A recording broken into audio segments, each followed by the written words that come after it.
Veľa ľudí, keď sa chce dostať do IT, začne programovacím jazykom. Python, JavaScript, Java, C#.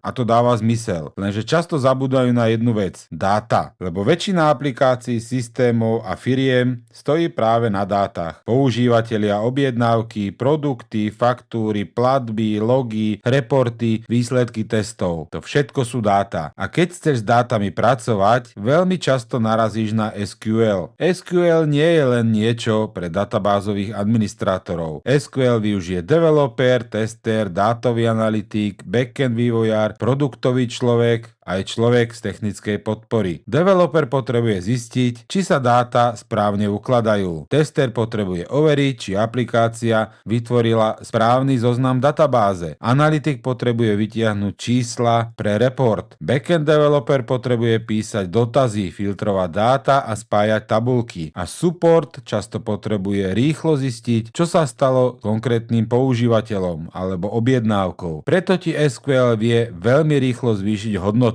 Nie preto, že je cool, ale preto, že je praktické.